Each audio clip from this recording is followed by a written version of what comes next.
Good afternoon to everyone at nandito na naman tayo at iinom ng ating mainit na tsaa kasabay syempre ng inyong pagmemerienda. Samahan ninyo ako at ang ating bisita ngayon ay walang iba kung hindi si Mr. Edgardo Yet.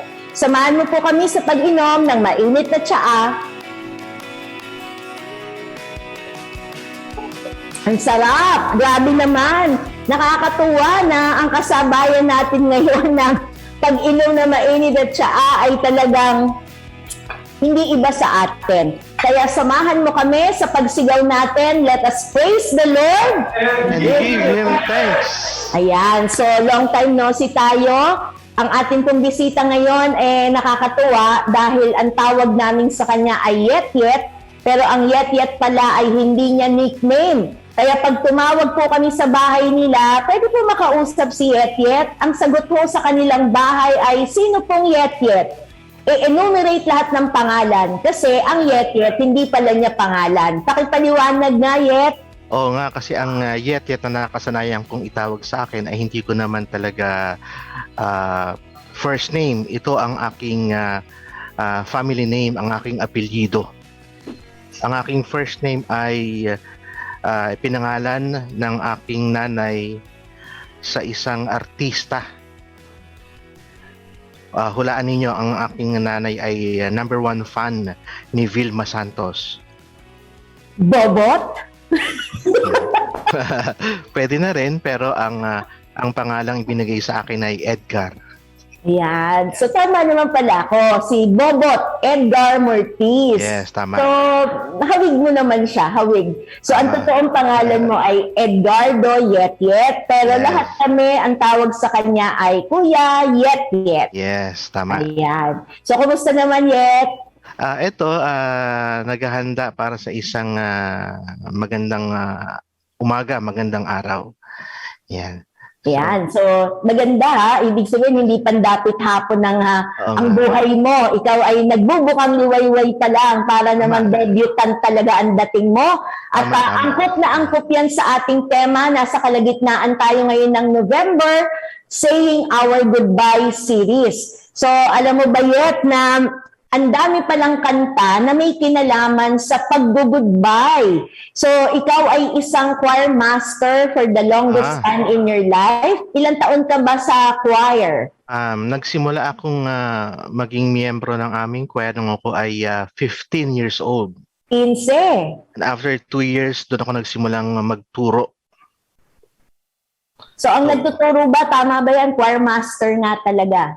Yes, trainer, choir master, choir director. So, pwede ba natin banggitin kung anong parokya yan? Ako ay naglilingkod sa parokya ng San Ildefonso sa Makati.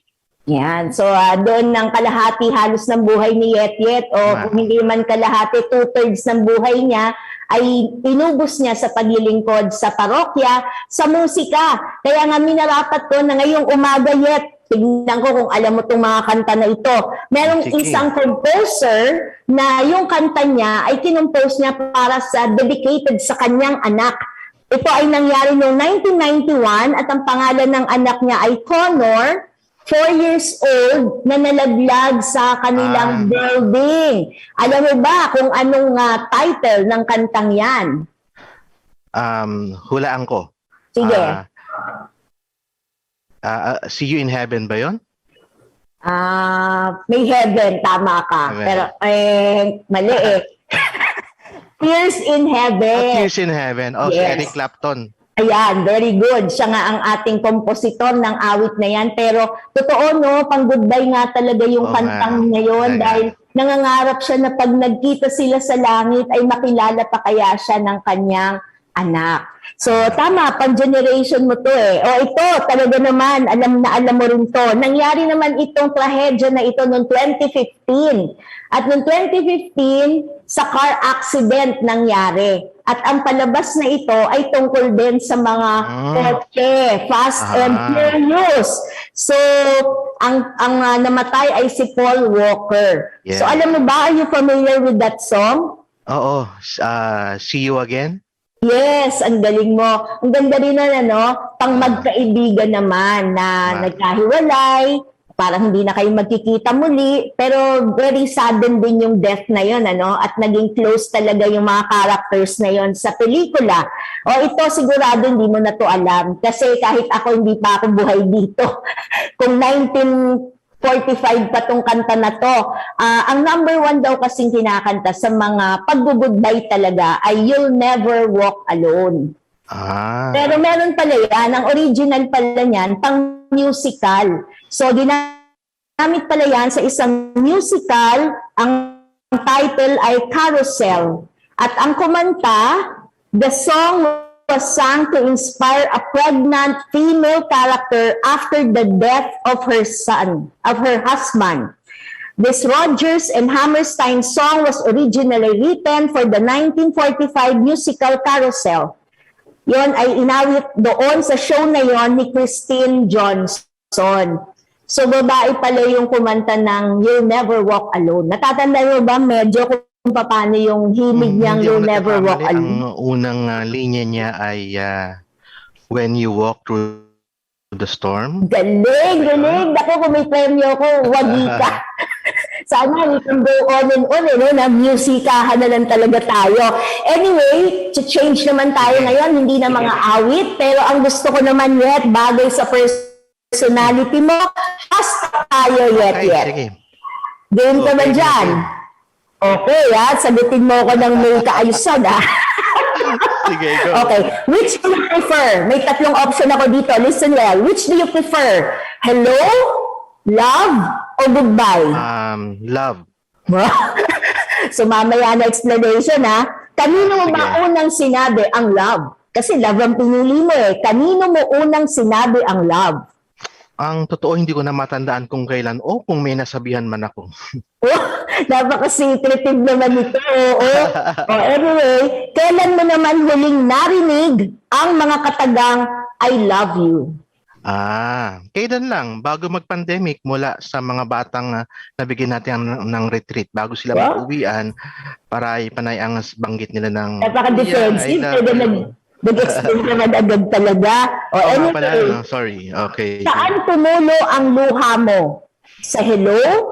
Sa love? O sa goodbye? Goodbye. Alin ang mas mahirap?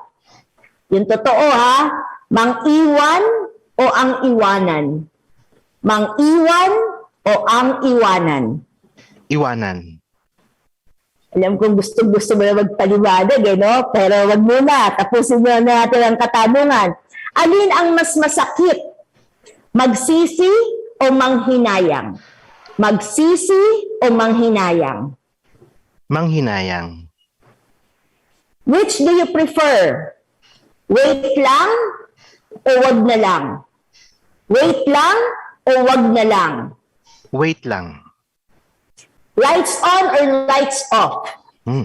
Lights on.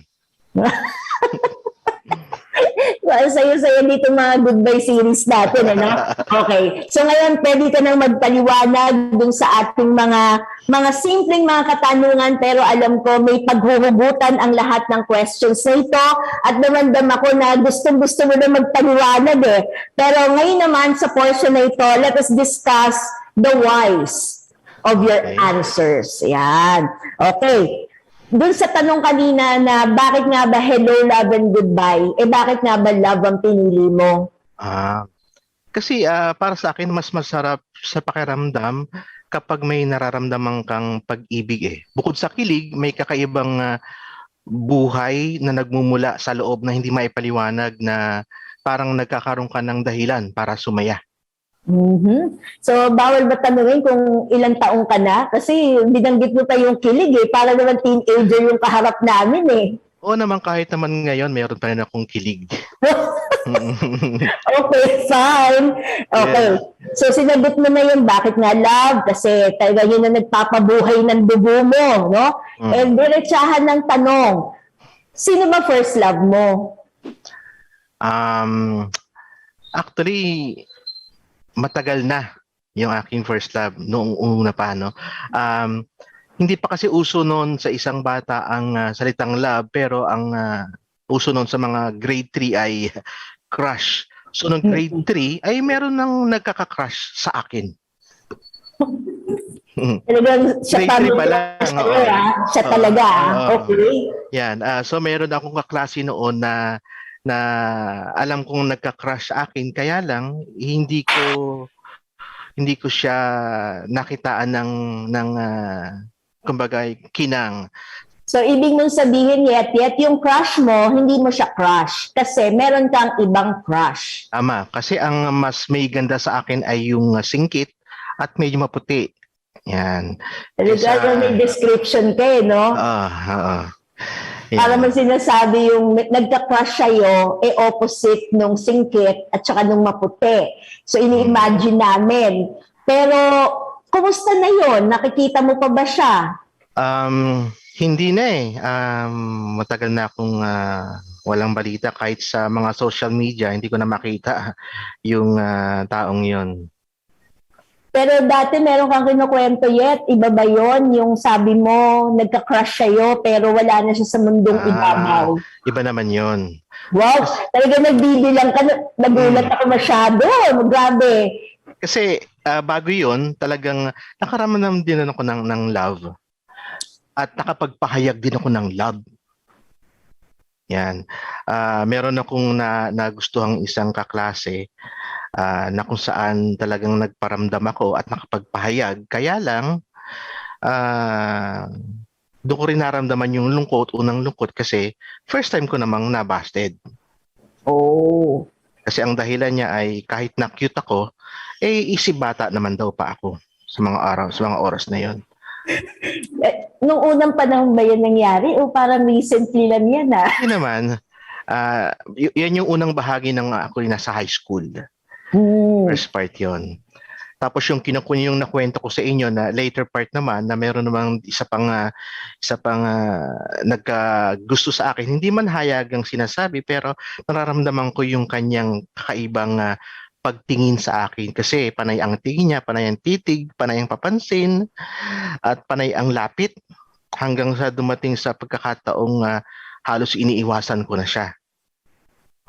At ang malungkot pa, nung sumunod na taon, sa huling taon ng aming high school, naging kaklase ko pa siya.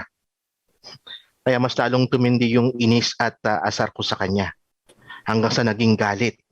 Hanggang sa hindi ko na mapigilan yung aking sarili, nakapagbitiw ako ng mga salitang masakit para sa kanya.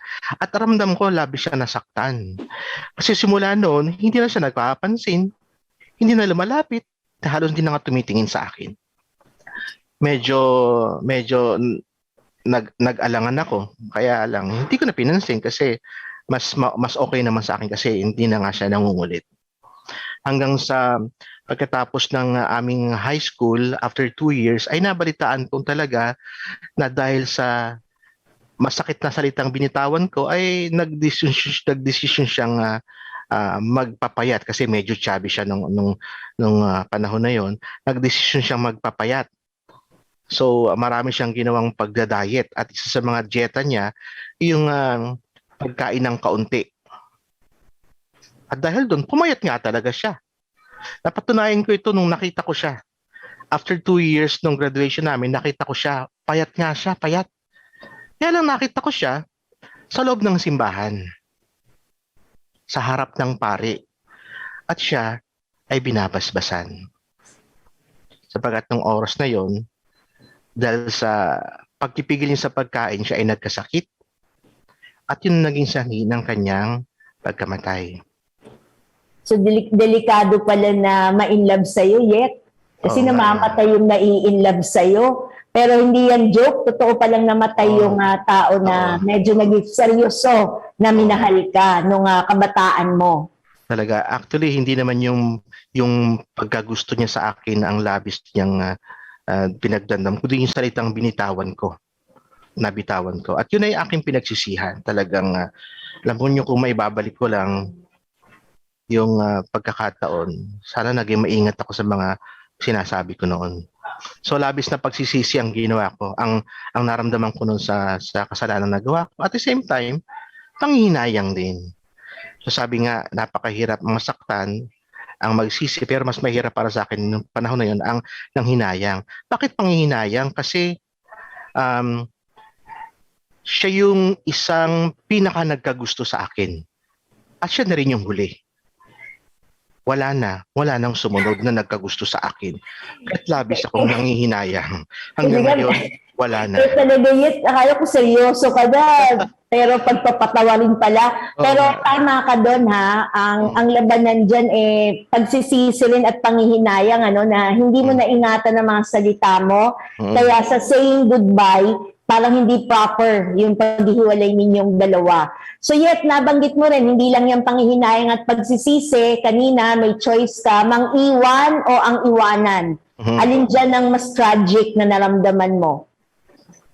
Actually, naranasan ko ang maiwanan. Nung unang pagkakataon, talagang napakasakit nung kami ay iniwanan ng aming tatay. At ang mas masakit, ang naging dahilan ng kanyang pag-alis ay yun pa ring aking pagiging bastos magsalita. Yan, magiging suwail na anak. Ano bang pinamatay ng tatay mo, Yet? Pwede bang malaman?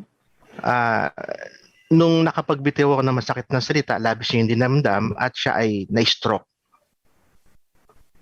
Dinala siya sa ospital and on the second day, nag-progress into general stroke at yun na yung kanyang kinamatay. Ilang taong ka nun, Yet? 15. 15 ako noon.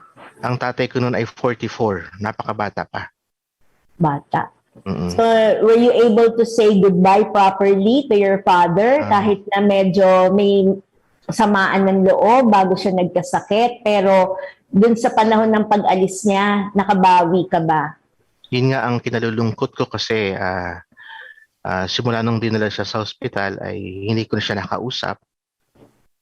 Pero nung mga sandaling siya ay nalalagutan na ng hininga, andun kami ng nanay ko at ng kuya ko sa tabi ng kanyang kama at habang siya ay dinedeclare na ng doktor na wala ng buhay, nakita ko sa kanyang mga mata yung pagtingin sa akin. Naramdaman ko tumingin siya sa akin at bahagyang bumuka yung mata at tila tumingin sa akin. Sabay pumatak yung kanyang luha. Parang nagsinasabi niyang, huwag kang malungkot kasi hindi ako galit. Huwag kang umiyak kasi pinapatawad kita. Yun ang naramdaman kong sinabi niya sa akin. Kaya sabi ko, pagmamahal ng isang ama na kahit na napakasakit na, nakahanda pa rin siyang magpatawad at magmahal. So, ang ating mga viewers ay naaantig talaga ang kalooban kasi parang pinapaunawa mo sa amin, Yet, na yung saying goodbye ay hindi kailangang literal, no? Sa pangyayari sa buhay mo, kasi kung stroke nga ang naging sakit ng tatay mo, nauumid talaga yung pananalita. Pero naipadaman niya sa'yo in a powerful way yung kanyang paggawad ng pagpapatawad. Would you like to give an idea to our audience? Ano yung realization mo dyan? Yung mga salitang lumalabas sa ating bibig, pakaingatan natin kasi tulad sa akin, nung binitawan ko yung mga salitang yon, hindi ko na nahabol. Hindi ko na napalitan. Kahit na sinubukan kong sundan, hindi na ako nabigyan ng pagkakataon. Kaya't hanggat meron pang panahon, hanggat meron pang pagkakataon, hanggat nakakarinig pa, sabihin ako ng dapat sabihin, humingi ng tawad kung kailangang humingi ng tawad. So napakaganda nito nga sinasabi mo, bagamat punong-puno ng kalungkutan, pero nakita din namin yung liwanag, Yet. Kasi tama ba ako? Kung 15 anyos ka nung nangyari yung trahedya na yan sa buhay mo, naiwanan ka na agad ng tatay mo, di ba, sa batang gulang, pero mukhang dun din nagsimula ang enlightenment mo na napalapit ka sa Diyos at ibinuhos mo, no, lahat yung karanasan mo na ibuhos mo sa musika at para sa Panginoon. Tama.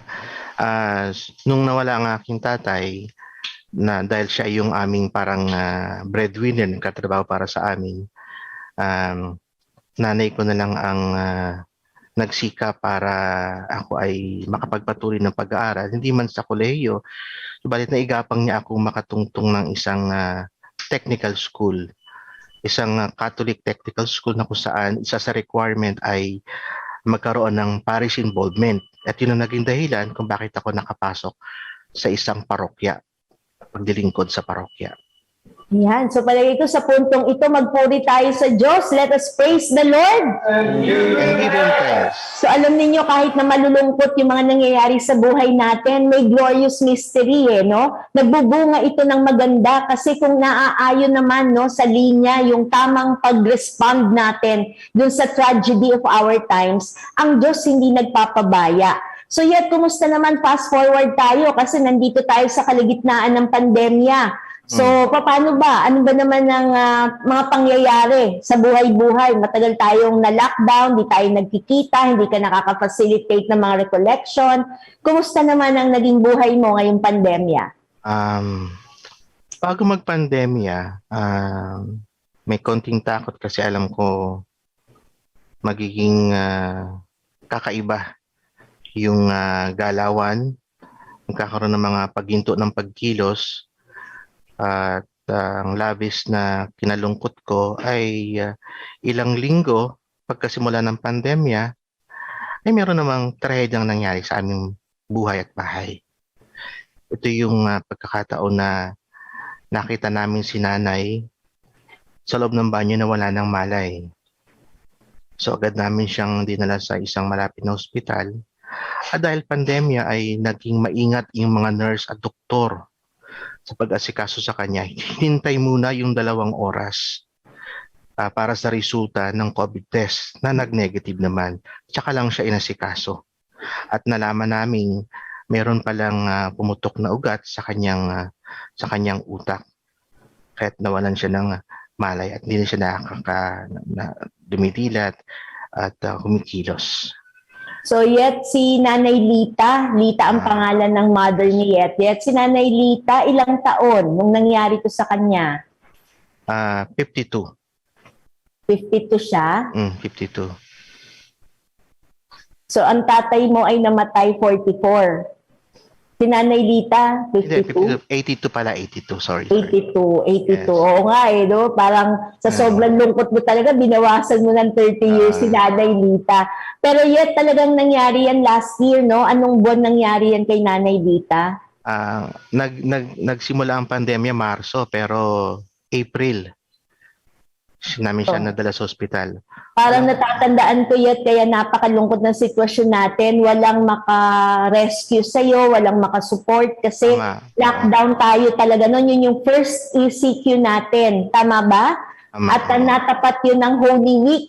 Parang yun yung period na yun. So, paano? Nailibing naman siya ng maayos yet? Maayos naman.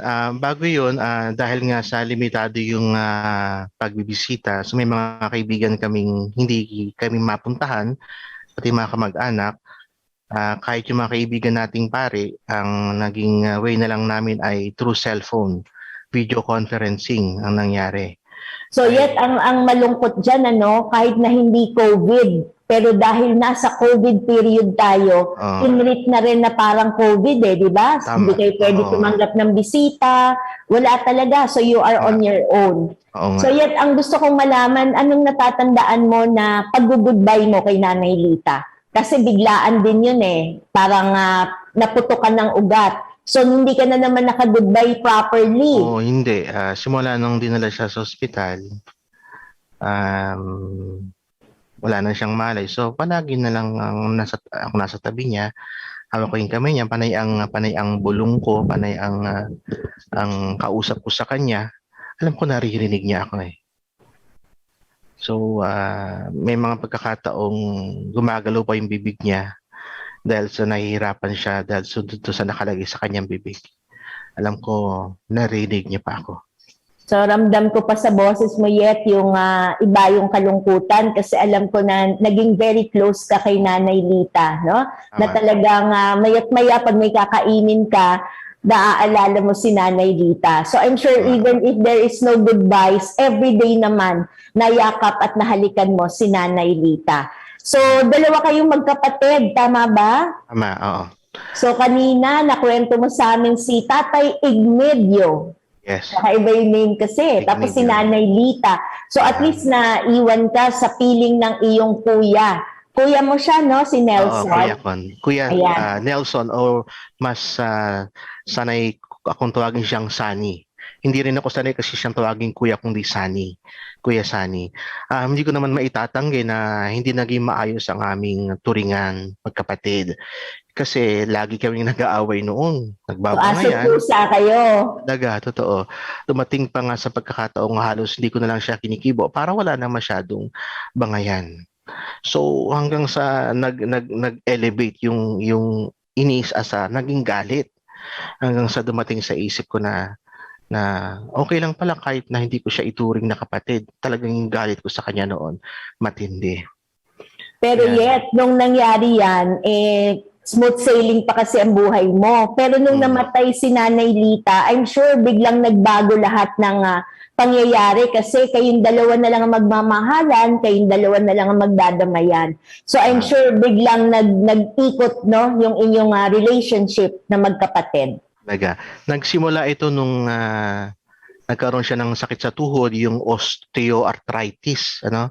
Dahil doon hirap siyang makalakad. So, kahit na kaya niyang magmaneho ng sasakyan dahil yun ang kanyang trabaho, hirap pa rin siyang magbuhat at hirap siyang makalakad. Nung sinusugod namin si nanay sa ospital, ramdam ko yung hirap ng kanyang kalooban na gusto niyang tumulong, pero hindi siya makatulong, hindi siya makapagbuhat. So, nando lang siya sa isang upuan, nakatingin lang habang nilalabas namin si nanay padala sa ospital. Hanggang sa na-confine si nanay sa ospital, ramdam ko yung kanyang lungkot kasi naiwan siya mag-isa sa bahay.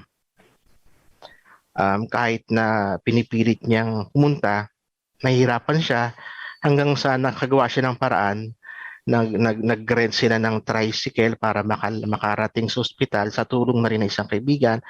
At nung ikalawang araw ay nakasama niya ang nanay. Tatlo kami noon.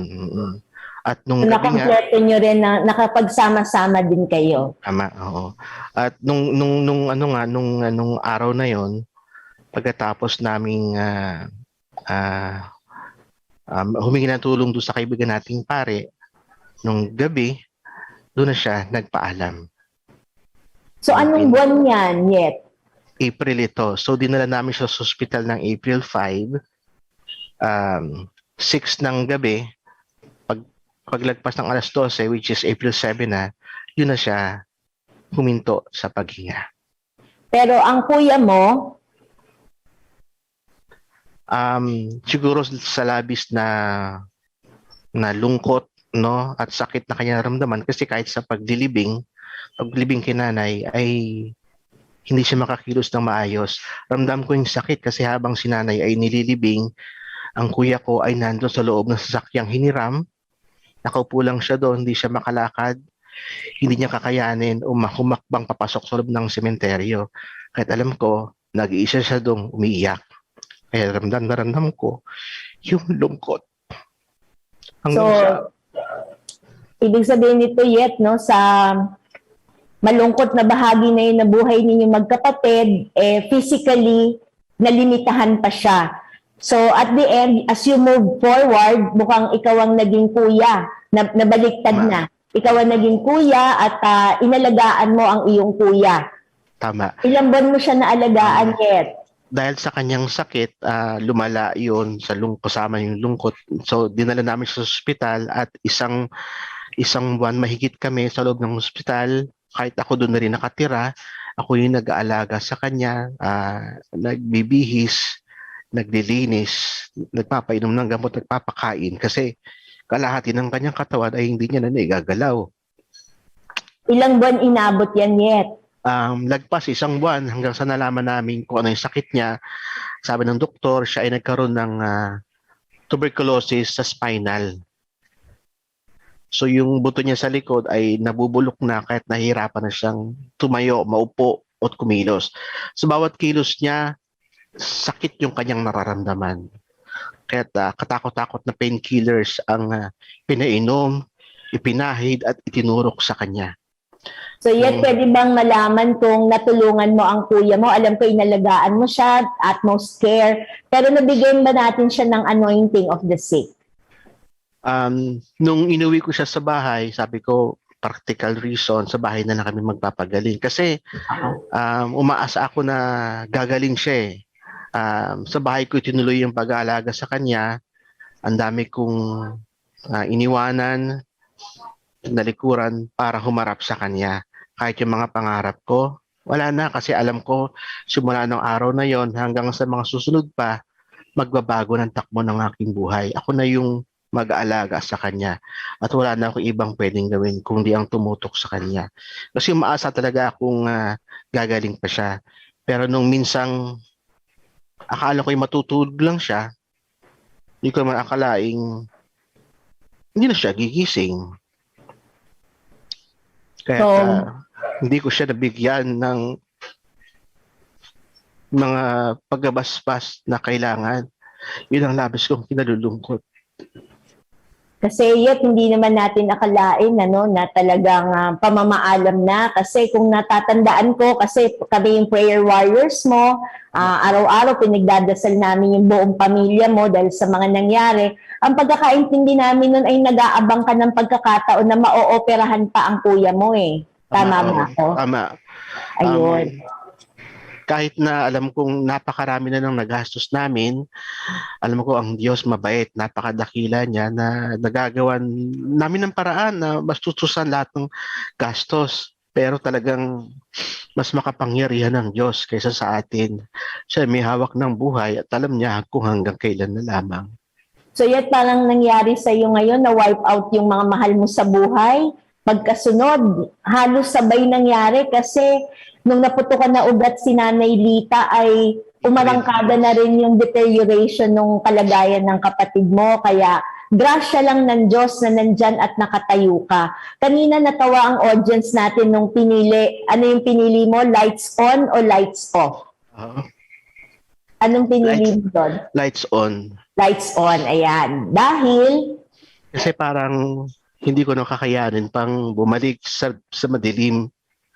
Kasi dahil sa liwanag ng ilaw na nakabukas, nakita ko yung liwanag ng Diyos na pinapakita sa akin yung katotohanan ng buhay. Na manatili lamang ako dun sa liwanag ay maiintindihan at matatanggap ko ang bawat pangyayari sa aking buhay.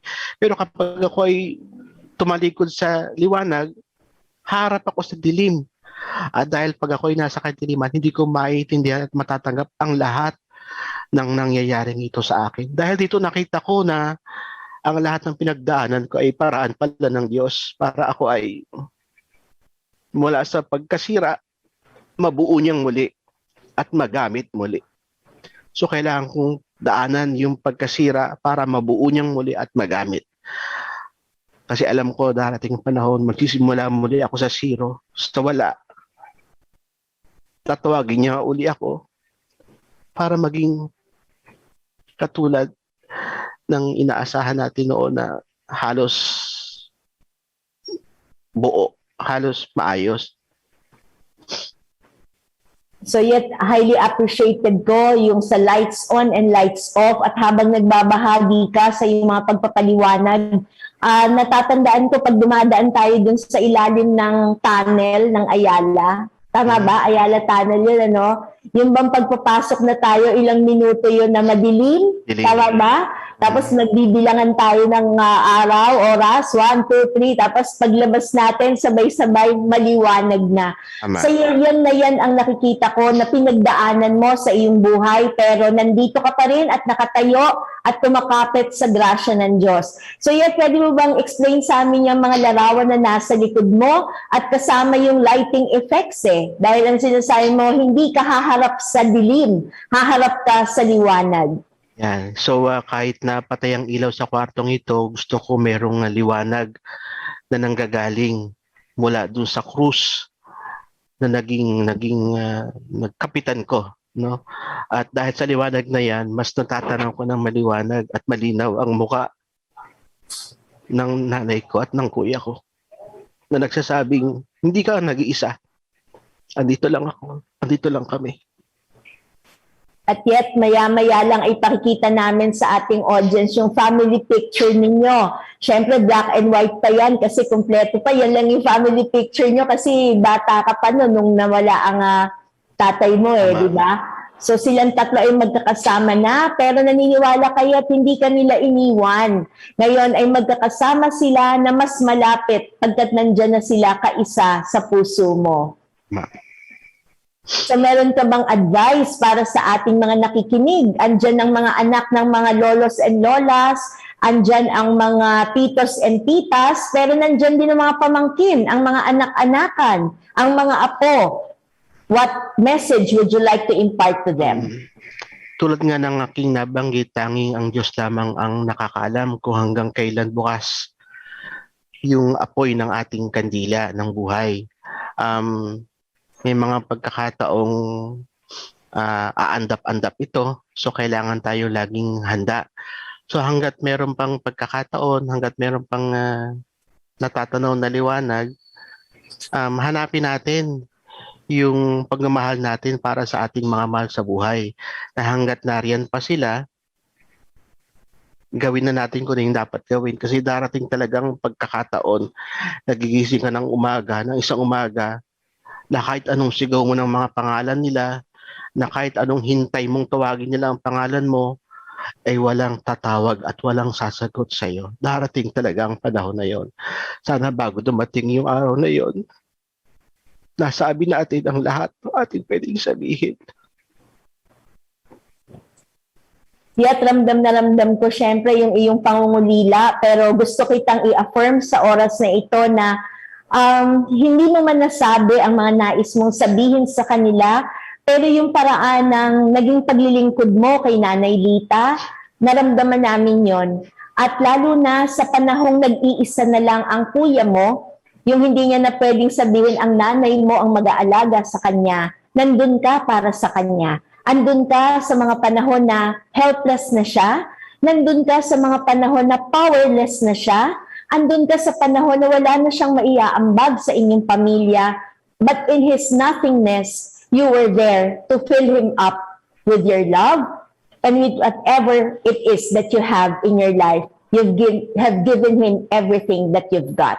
Kaya alam ko yet na nakangiti sila ngayon at nakikita na malapit na malapit sila sa Diyos at wala silang ibang nais kung hindi ang kaligayahan mo din. Kaya kami man ay nananalangin, hindi ka nag-iisa kailanman yet at yan ang mga sinasabi mo sa mga estudyante, sa mga bata na iyong inalagaan sa mga retreats and recollections, sa mga panahon na ayaw na nila sa mami at daddy nila, you were there for them para ilapit muli sila pabalik sa pamilya nila. At ngayon, mas malaya mo itong magagawa sa isang bagong misyon na naghihintay sa iyo. At yet, huminga kang malalim. Hingang malalim, no? Kasi mas lumaki ang iyong pamilya, mas malaya ka ngayon na makapagmimisyon at ang Diyos lagi kang kakalingain. So saying our goodbye. So ngayon, hindi pa tayo mag-goodbye. Pero kung meron mang isang awit siguro na nanaisin mo, hindi ko alam kung parehong kanta yan, meron ka bang gustong ialay na kanta para sa Tatay Egmedio, Nanay Lita, at Kuya Nelson? Sa bawat pangyayaring yon sa aking buhay, ay naramdaman ko yung kakapusan ng pagkakataon para makabawi ako. Naubusan ako ng oras, naubusan ako ng lugar, naubusan ako ng pagkakataon. Kaya't ang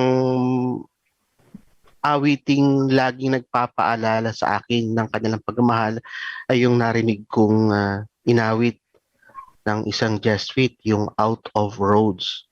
Kasi I feel like I am really running out of roads, running out of time, running out of rooms. And at ang laging hinihiling ko, sana bago tuluyang ako maubusan ng lahat, ay marinig ko uli yung tawag ng Diyos sa akin. So pwede bang yan na mismo ang maging closing prayer natin, yet? Sige. Kung bibigyan ako ng pagkakataon na makasama pa uli ang tatay, ang nanay at ang kuya ko, sasabihin ko sa kanila, tara na, uwi na tayo. Pagod na ako maglakad, wala na akong mapuntahan, gusto ko na umuwi. At ito ay ang pag-uwi sa piling ng Diyos. Wala nang natira sa buhay ko. Nawala na lahat yung nagbibigay ng liwanag. Sobrang sakit pero alam ko sa dulo nito ay yung liwanag na naman nagbubula sa Diyos. At alam ko, tatawagin akong muli ng Diyos.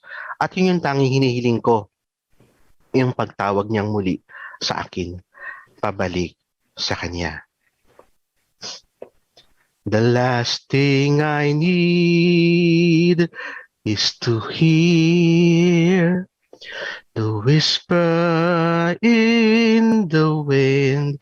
The last thing I want is this voice that rises from within. I need to go home soon. I know, but maybe tomorrow. Not now, when the last thing I need here and now is this lasting need for you. The one thing I need is to hear your whisper in the wind. The one thing I want is your voice that rises from within. I need to go home soon to you. Won't wait for tomorrow.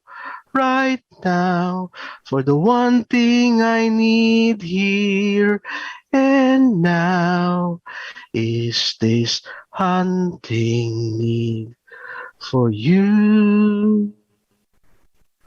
This hunting need for you. Salamat, Yet. At gusto kong iwan sa iyo, hindi ang aking kataga, hindi ang kataga ng mga viewers natin na nakikiisa sa iyo at nagsasabing hindi ka mag-iisa kailanman. Bakit? Pagkat ang kataga ni Jesus, I will never leave you orphans. I will always be with you. Maraming salamat, Yet, at hanggang sa muli natin pagsasama sa pagpapatuloy ng ating misyon. Let us praise the Lord And give Him thanks. See you all again on Monday. Bye-bye.